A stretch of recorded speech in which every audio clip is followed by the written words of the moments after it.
Wrestling has more than one royal family.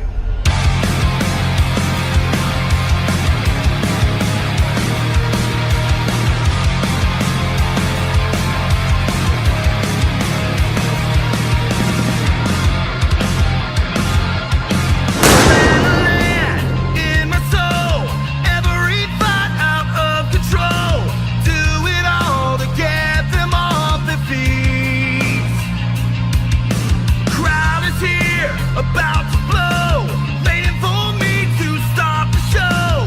Out the curtain, lights go up, I'm home.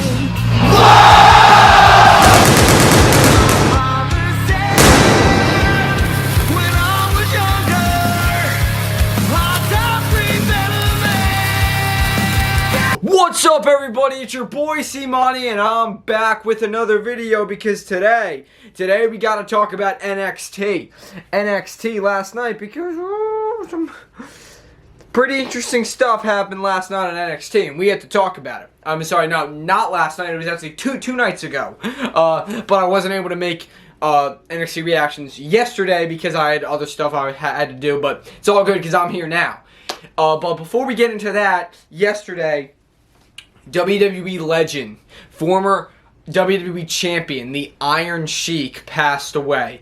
The Iron Sheik, former WWE champion, like a really tough athlete, especially like back in like the day with the camel clutch that he did. Oh yeah, he was like unstoppable, man, and he won the WWE championship, and Hulk Hogan is the one who beat him to win his Hulk Hogan's first WWE championship. He won against the Iron Sheik. I'm pretty sure in Madison Square Garden, I think. But yeah, Hulk Hogan defeated the Iron Sheik to win his first WWE championship. So Iron Sheik is the first person that Hulk Hogan beat to become champion. So Iron Sheik, WWE legend, former WWE champion, and just legend, man. So rest in peace to the Iron Sheik.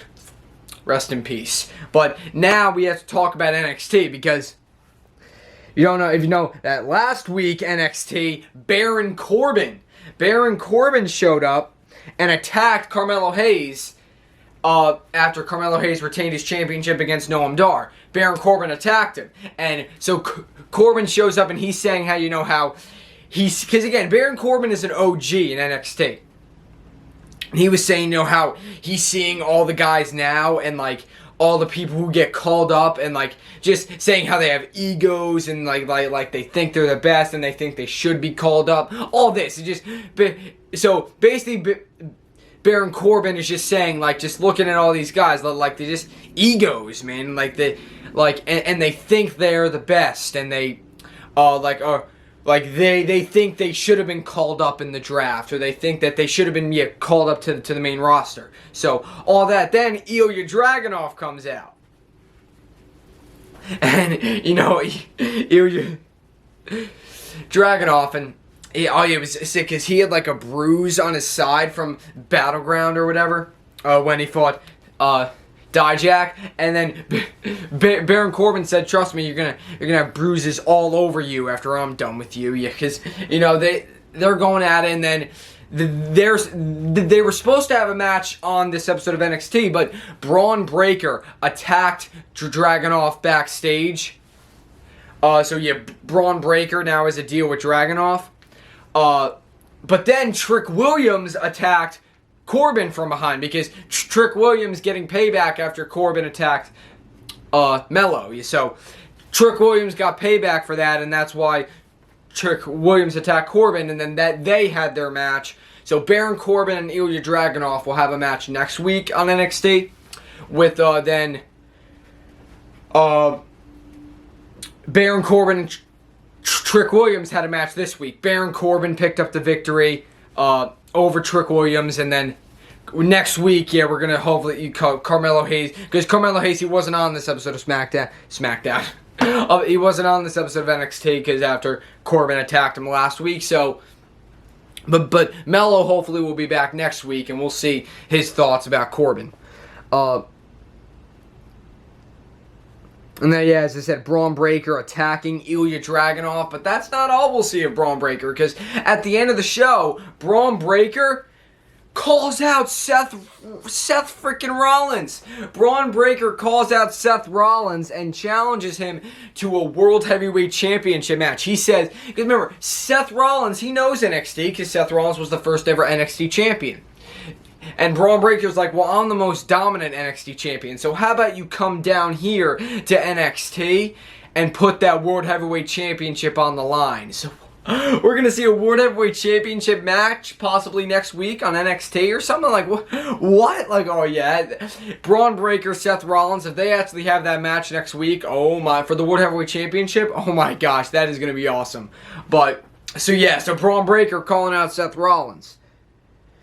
And then you have Tony D'Angelo, who's in jail, and, you know, again, they're trying to find out who this rat is in the family, and Stax' guts thinks that it's Gallus. So, and he's like, but it's 3-on-1. How am I supposed to do it?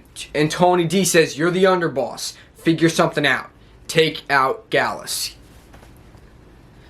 So yeah, so we'll see what happens with that. But then Von Wagner has to go to therapy, but all the therapists he goes to, he doesn't like, and it doesn't end up going well. But then he has this one therapist, and it ends up being a girl, and he's like, no, I'm not doing this. But then he finds out it's a girl therapist, and he's like, I got this. Yeah, I'll give it a shot. Yeah. So we'll see more of that next week, I'm guessing. The Creed brothers and Ivy Nile took on the Schism. The Schism picked up the victory because Ava Raine put like the mask on and she headbutted Ivy Nile when the ref wasn't looking, just taking her out. Blair Davenport defeated Danny Palmer, and then Nathan Frazer and Dragon Lee were Nathan Frazer challenged Noam Dar to a match next week for the NXT Heritage Cup. So that is going to be awesome. I know, and Noam Dar's like, yeah, sure, but I'm not. And Noam Dar's like, yeah, but I am not losing my baby. I'm not losing this championship. Yeah. So we'll see that match next week. Dana Brooke shows up because, again, Dana Brooke, just like Mustafa Ali, who we'll talk about, Baron Corbin, they're all free agents, so they can go anywhere. Dana Brooke comes down because they have like the number one contenders battle royal for the NXT Women's Championship, held by Tiffany Stratton. Battle royal to determine number one contender. So Dana Brooke shows up and she ends up being in the match. So we'll talk about that. But then, so Mustafa Ali defeated Joe Gacy. But then, like, the dyad came out and they started beating up Mustafa Ali. But then Wesley and Tyler Bate came out and they helped even the odds, which set up a 6-man tag next week. Ali, Bate, and Lee against the dyad and Joe Gacy. Yes, Schism. So 6-man tag next week. And then Mustafa Ali suggests that, we see Tyler Bate and Wesley take on each other one-on-one for the NXT North American Championship, just as like a brotherly battle. No, and like, yeah, so, and they agreed to it. So we're gonna see Bate and Lee again in the future, but this time one-on-one. Yeah. And no drama. It's gonna be a brotherly battle. Or yeah, we'll see though. Then let's see. And then Eddie Thorpe defeated Damon Kempf, but it was controversy though because Damon Kemp's foot was on the rope. So, but the ref, he didn't see it. So, like Eddie Thorpe won, but Damon Kemp's foot was on the rope, but the ref did not see it. So, and then the Scripps defeated Dabba-Kato. Scripps aka Reggie, defeated Dabba-Kato. And then, with like a roll-up. But then Dabba-Kato got pissed, started beating down Scripps. Axiom tried to help, but he just took out Axiom as well. So Dabba-Kato taking out both Axiom and Scripps. And then, let's just talk about this because Chase U! Thea Hale wins the #1 Contenders Women's Battle Royal, bro. What? Like, oh my gosh, because like, remember, in a battle royal, you have to be thrown over the top rope to be eliminated. She wasn't thrown over the top rope because she was taken out, but she wasn't thrown over the top rope. So she was like outside the ring, and then it was just Dana Brooke and Cora Jade. But then Thea Hale came back and is like, no, she was never eliminated, so she's still in the match. Came down to them three. Thea Hale dumped both Dana Brooke and Cora Jade over. Thea Hale is the new #1 contender, and remember, she's also, because they also showed a thing how she's still like training with Charlie Dempsey and Drew Gulak. Yeah, so like, and they're making her more tough. Dempsey and Gulak are making Thea Hale more tough. So, but it's awesome to see Thea Hale finally get a big win for Chase U. For Chase U. So that's awesome. Thea Hale, Tiffany Stratton for the NXT Women's Championship in the future. Yeah. So, very awesome for Thea Hale. But that's it, guys. So I thank you guys for watching. My NXT reactions, SmackDown reactions will be up probably on Saturday, so stay tuned for that. But I thank you guys for watching. I love all you guys, and remember, and SmackDown reactions, we're going to see what side is Jey Uso going to choose. We'll find that out at SmackDown Reaction. So stay tuned, guys. Leave a comment, leave a like, subscribe for more. C Money's out.